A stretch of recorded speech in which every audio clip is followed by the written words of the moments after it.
me start preaching for a minute. I know where if you're a black American, it's not going to get better. There's no place where you can look at me and say, oh, Wateef, I'm going to stay here because when was it better? Please tell me about that time that you can think back to and think, if we get there again, I'll be safe. You were never safe. You owe America nothing.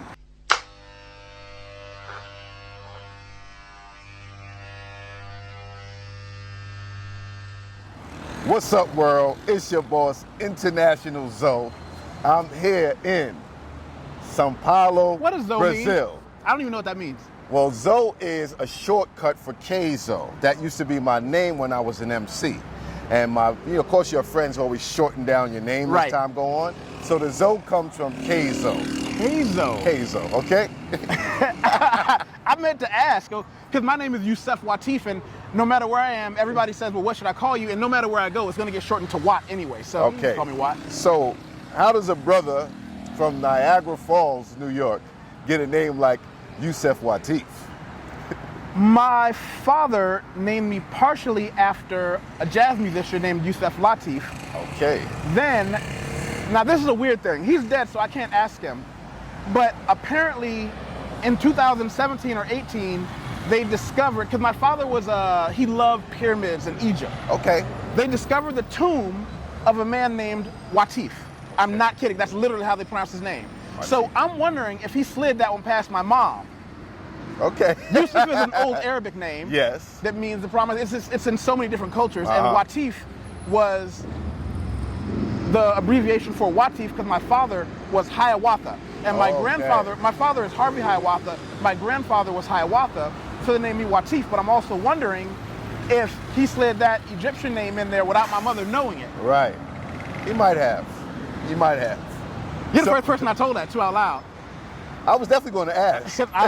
Most people probably just take it for granted. Like my name's, I ain't going to get into all that. But anyway, I'm here finally in Sao Paulo, Brazil.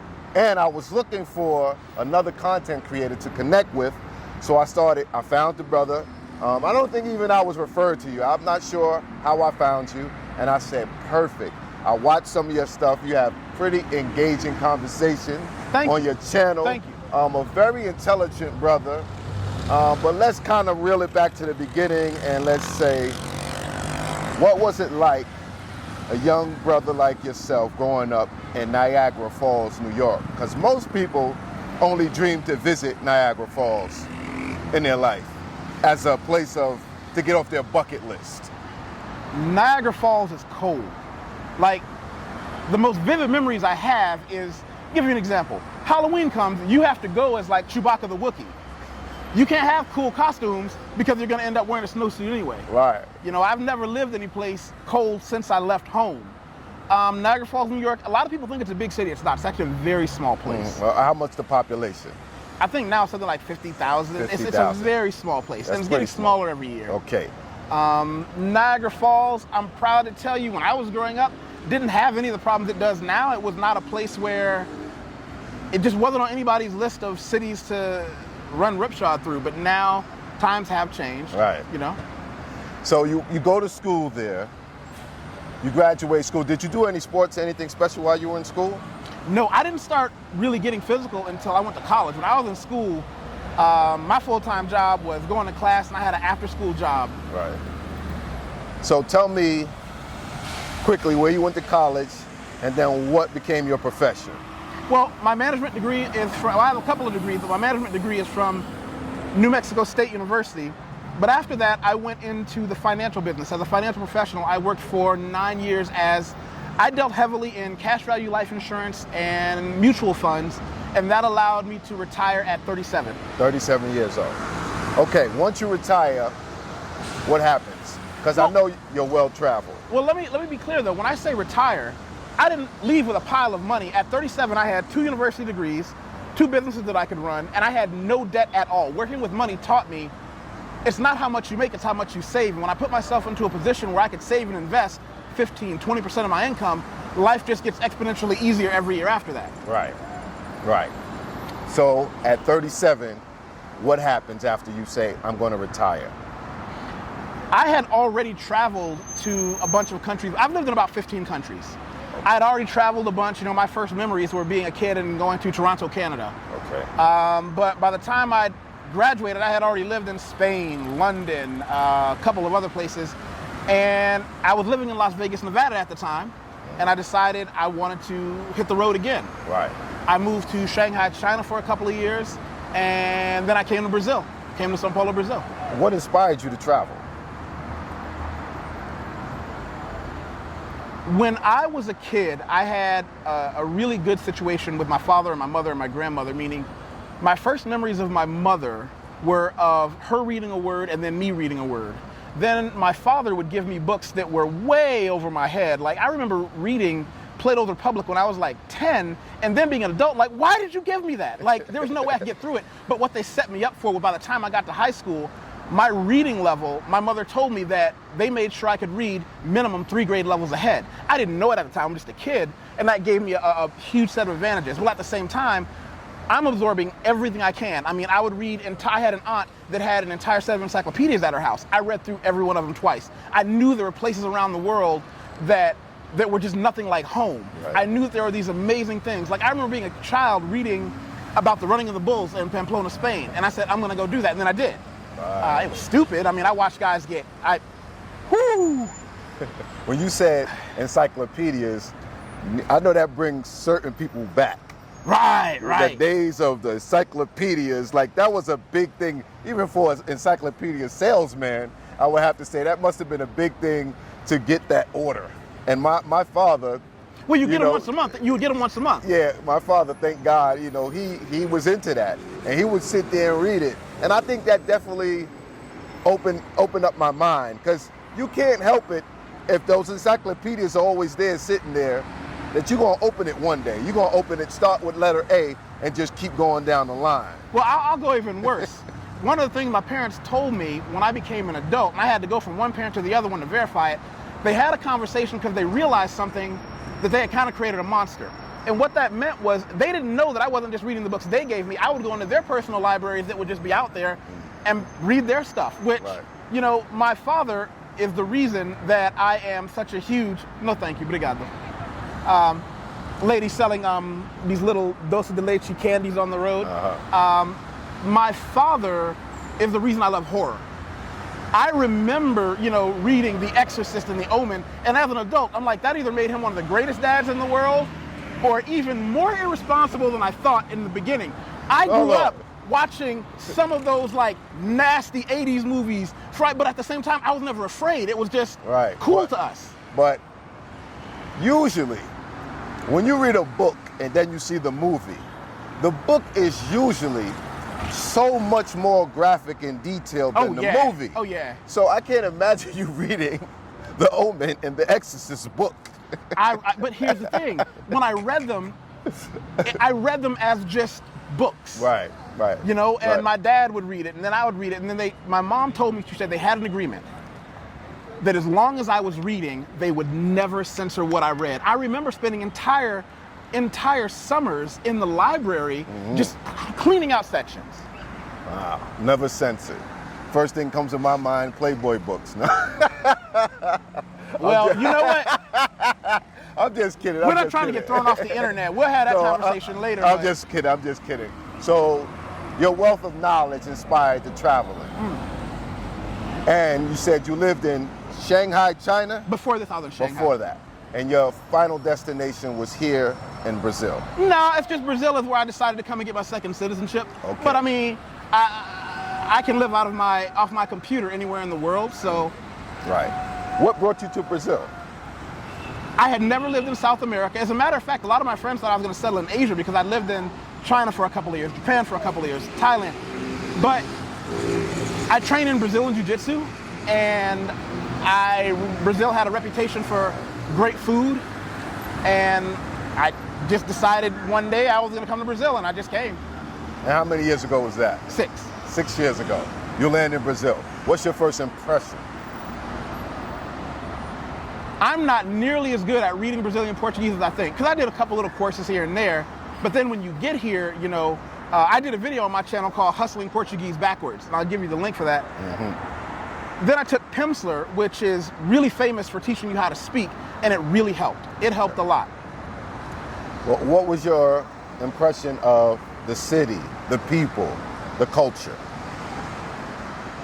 Everyone in Brazil is that I've seen in the places that I've been, they are a lot more, everybody is touchy-feely, and their sense of privacy is different. Like you'll meet somebody and they'll be like, oh, so do you have any kids? Who did you vote for? Do you have a girlfriend? I have a cousin. And I'm like, yo, that's kind of personal. I thought we had a business. But to them, it's like, we talk about this stuff all the time. Certain cultures is like that. They're just like, why are you being so standoffish? All I did was ask if you were married, had kids, and who you voted for. Right. And what you got in the bank? And it's like, and you have to really learn, that it's just the way they are. And everybody's touchy-feely. Right. That's why the quarantine was so weird, because when guys meet each other, everybody hugs. When you meet a woman, you kiss her on the cheek. Right. All of them. Both sides of the cheek. No. Slow down, please. This is a running joke, because there's a rivalry between Sao Paulo, Brazil, and Rio de Janeiro, Brazil. Okay. In Sao Paulo, it's one cheek. You kiss this side of the cheek, right? Right.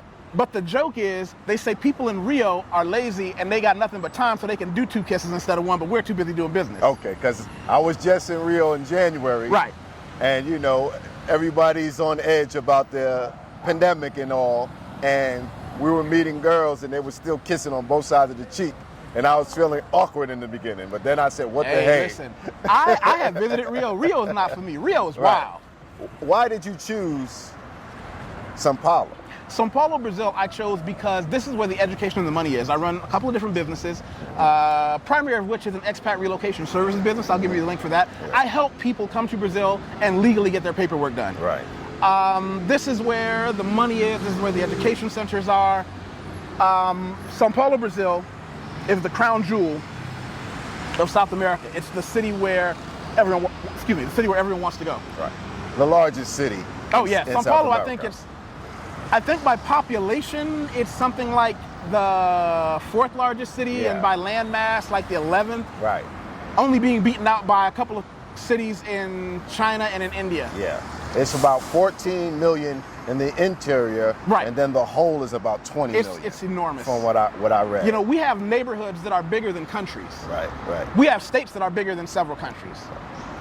So what would let's talk about you and your business of helping people relocate here.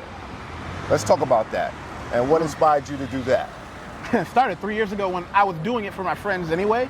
Somebody would come and they'd be like, oh, what paperwork do I need? And what police station do I go to get this stamp? And what's the timetable on this visa? And I end up having to do this stuff anyway. And then one day I was downtown and I saw a Chinese lady walk in, and she had an armful of folders, and she had about 4 families behind her. And I realized, wait, now I'm a businessman. You and I are entrepreneurs. We both had several businesses. Yes. This business was right in front of my face for years, and I'm like, 4 years into my life here, I said, wait, I can get paid to. So I just lightly put it out there. Some people I knew through my own personal networks. Mm-hmm. Phone calls start coming in. Anybody who knows me on LinkedIn, I have tons of people doing reviews saying who I am. Right. And I didn't realize how just having those little things, like my staff is all bilingual. They speak Portuguese because they're Brazilian, and they speak English. Mm-hmm. Some of them are trilingual. Having somebody who can meet them when they get off the plane, take them to the Airbnb, make sure that guy got everything that he was supposed to, take them to get their phone set up, take them to get their their first documents, and already know what they need to do. Right. That's an invaluable service. What would you tell someone the things they need to bring if they want to come here and do a Johnny on the spot? What do they need to bring with them? Call me ahead of time. Because here's what a lot of people do. They come here and they go, wow, this is nice. I think I want to stay. Now I'm hustling uphill both ways, because to change something after you've been here is not as easy as if we were prepared for it. Right. The one thing I will tell everybody that will make their stay in Brazil amazing, I don't care if you're only coming for a couple weeks, a month, or you want to live here. Right. My clients will spend a year planning how to transition their business. They'll spend 6 months learning how to transition their bank accounts. Spend that 3 months of just an hour a day on Pimsleur, going through levels 1, 2, and 3 on spoken Portuguese. Mm-hmm. The difference between the way you will feel getting off the airplane and being able to say, this is where I live, this is what I want to eat, this is what I want to drink, excuse me, where is that, or I gotta go down here. You don't have to be able to discuss literature and high finance mathematics, but to be able to do what I call coffee table conversation. And the cool thing is Brazilians are like, if you're trying, they'll try and get you to the finish line. Right. They'll work with, if you're just trying to get the words out, you know, they'll be like, okay, say, give me that soup. Give it to me. You want bread. Right. Bread, that's what you asked me. Now, anybody who speaks Brazilian Portuguese will know that if you accidentally order the wrong thing, you're not ordering bread. That's an inside joke. When you get your Portuguese level up, you'll be ordering bread the correct way. I think I'm going to get my Portuguese before my Spanish. I think I'm going to take down my Spanish on Pimsleur and switch it for Portuguese. Okay, so what do you see people running into here in Sao Paulo? Is it something unexpected when they're traveling to Brazil? Everyone pretty much goes to Rio de Janeiro, Copacabana. Tell them what are the differences between there and here and what not to expect. If you're going to Rio, if you're going to Copacabana, you're going to places, and there's nothing wrong with this. If you got 2 weeks and you just want to go sit on the beach, go to Rio, go to Copacabana. They've got things that are going to help you to not have to learn the culture and the language. If you're coming here, you are going to get to live the life of the people who live in the city. Now, for me and you, I could say Saturday, let's have a regular Brazilian breakfast, coffee at the cafe, then we can go down to the Museum of Modern Art Sao Paulo down the road, check out an art thing, and then we can go to the Afro-Brazil Museum, which is an amazing place that I want us to go.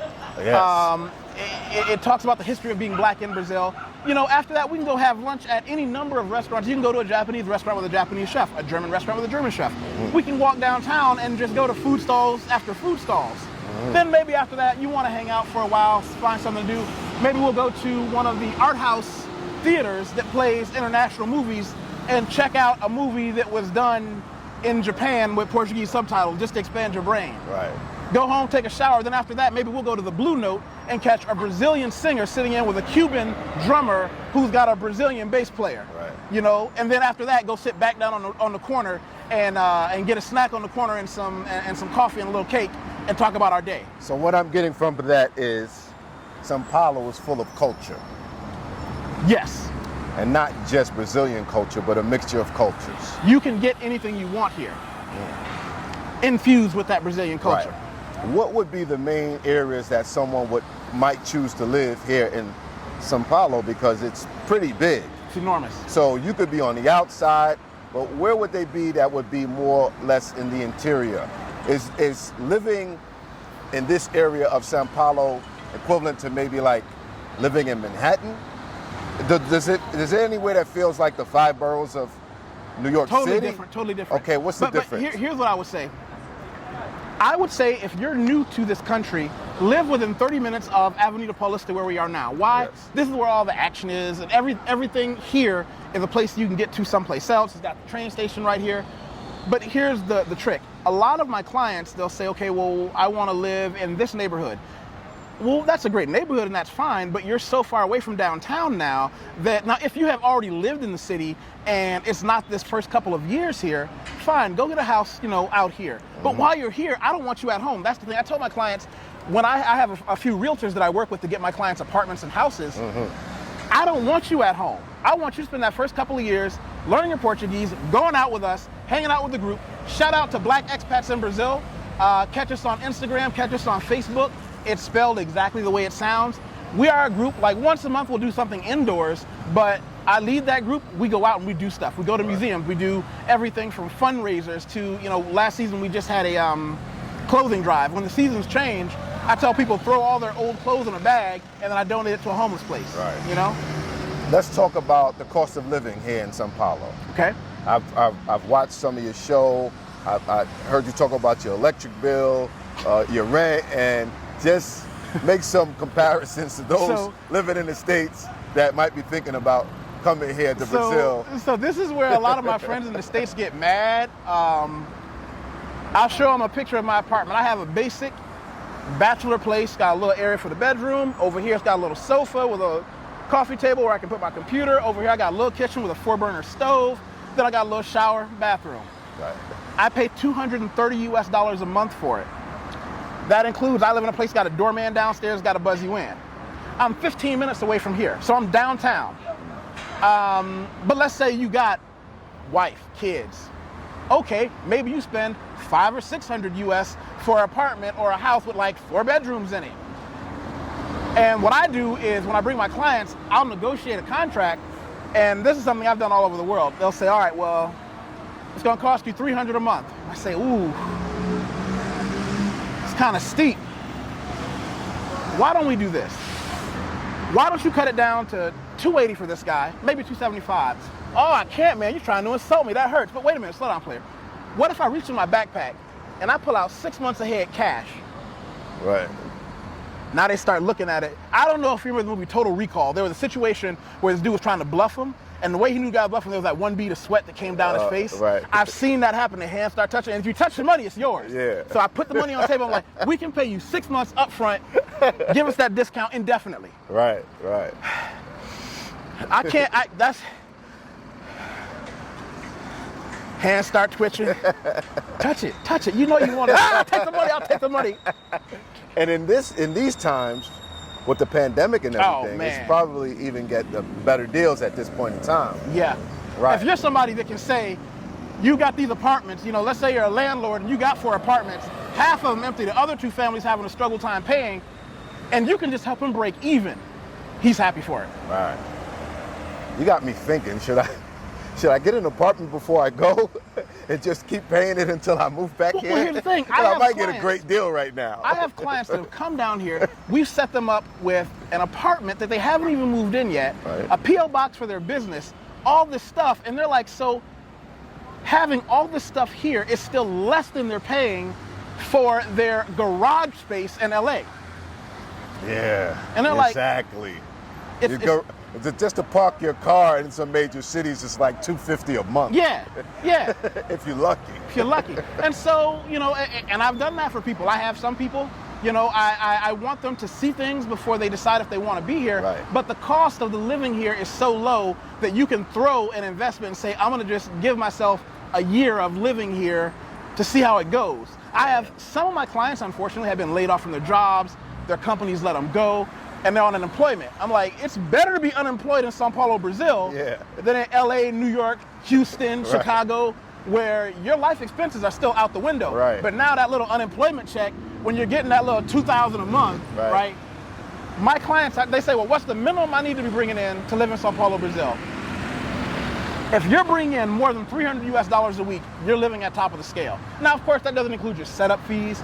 But I tell them, they're like, wait a minute, what? So that $2,000 a month in LA, Chicago, Dallas, New York, $2,000 a month, you're basically under a bridge fighting a homeless person for a blanket for that kind of money. Yeah, you probably can't even get a studio for that. Here, you're solid. Right. Tell me about your energy bill. I remember you mentioned your energy bill. My electric bill came.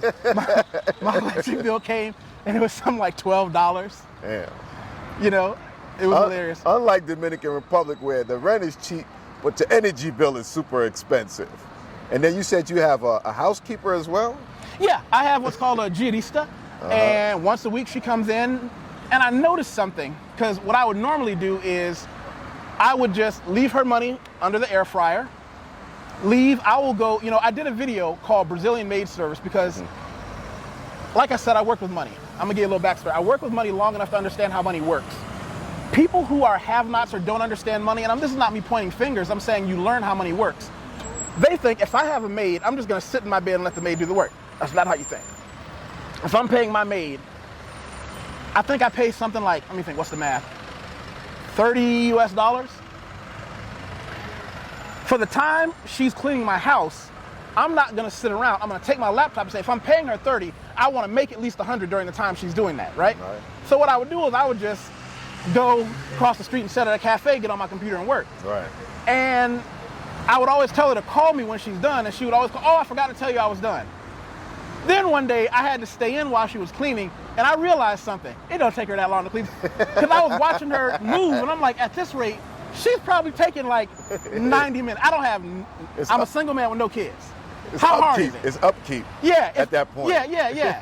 And when she comes in, she makes a big show. moving the bed, brushing everything, taking everything off the bookshelf, dusting down, and everything is clean, but at the same time, like, it cannot be taking you 3 hours to clean my apartment. Right. But she's not gonna mess up a good thing. I'm the easiest money she's gonna make all week. Right. So yeah, I mean, I have a maid that comes in once a month. It's just part of my, I don't do my own laundry. People, hey, I don't do my own laundry either. I think I can take to the laundry 5 pair of jeans, 5 underwear, 5 shorts, a complete set, 2 sets of bed sheets and all that. It might cost me, like, with a bag of laundry, I mean, like, I'm walking like Santa Claus, and it might cost me $20. And it comes back folded, everything is neat. Right. I had to stop them because they like to put at the end, they like to spray this scent in there, and I'm like, I don't need that. I don't. Too much. You're going, I mean, and I was like, for the first year, I'm like, could you please stop putting that stuff on my clothes? Just talk about your businesses, your other ventures, if you would like to share, and how people can reach you. Well, a smart businessman never tells everybody how many different ways he makes money. You always keep something that, like, I have businesses that have white faces on them. Right. I have websites that's nothing but white people. Nobody knows it's me, and quite frankly, I don't care. Right. White people have been making money off our faces for a long time. I have no problem telling you that. But let's see, what do? I have my cryptocurrency things. I do a lot of buy and hold of cryptocurrency. I have a company that does a lot of editing and proofreading for businesses. So say you're one of these businesses and you've got a 50-page report that has to be done at university level English to turn into your head office at New York. They would pay me about 10 US cents a word to edit it and correct it into university level Portuguese. I run an English school. I have teachers that teach high-level businessmen. We teach them university level English. We're not necessarily teaching children or basics. We're teaching people that have to go in front of a TED Talk. We're teaching people that have to go in front of a board and discuss their product in clear university level English. People can reach me if you just Google my name, Y-U-S as in spectacular, E-F as in fantastic, W-A-T as in terrific, E-E-F as in fabulous, Yusef Wateef, and we'll put links under there. Right, of course. You can catch me on LinkedIn professionally. You can catch me at yusefwateef.com. You can catch me on Instagram, Yusef Wateef. My big one, of course, is my YouTube channel. Yes, Yusef Wateef. Yusef Wateef. Lastly, I always hear you talk, and you have an interesting perspective when it comes to the U.S. and Brazil. Living in the U.S. or living in Brazil, and the people who ask why. Be specific, I'm not quite. Let's say people ask you, why? Why here instead of the U.S.? I would take a wider lens and I would say any place in the world is physically safer for a Black American than living in the United States. There's no place in the world that doesn't have racism. There's no place in the world that doesn't have bigotry. The difference is, what is the price? Racism in most places in the world doesn't get me shot in the back of the head by a policeman or an average citizen. That's just it. You find that, like everything you've seen on television, like everything they've told you on the news, you've been lied to. Black people believe that if they leave America, it's gonna be terrible. No, it ain't. You know what Black Americans and Brazil have in common, right? And I got some friends from Jamaica, they have the same thing in common too. Nobody hates us. Have you ever heard somebody say, man, Brazil, that country, well, they do have a lot of beaches. Like, you can't think of someone who said, they might have said, I don't want to live there, but has anybody ever said anything bad about it? Like my Jamaican friends, they're like, the first thing they do is tell me, I'm from Jamaica, and people go, wow, that's awesome. Have you ever heard somebody say, wow, I hate that Jamaican music and jerk chicken? Right. No, there's no place you will go as a Black American where somebody's gonna go, we don't want you. Right. But instead, they keep, and a lot of us are trapped in America, this American bubble, where the same white people who tell the rest of the world that you're nothing but a criminal, tell you the rest of the world hates you, and it keeps you there. Right. It just doesn't, you got to make that first step out, right? So I'm not telling anybody, look, Wateef is not telling you to just jump off the cliff and say, I'm packing my bags and leaving. Take that 2-week vacation, or if you lay it off, take a little longer. Come to a place like Brazil. If it's not Brazil, I'll find you someplace. I have contacts over the world. Go there for a few weeks and just see how you feel. The reason I say that is because I've had so many people tell me, they'll come here for a month, go back, and they say, I didn't realize how much stress I was under until I got off the airplane. I realized, shit, I'm nervous.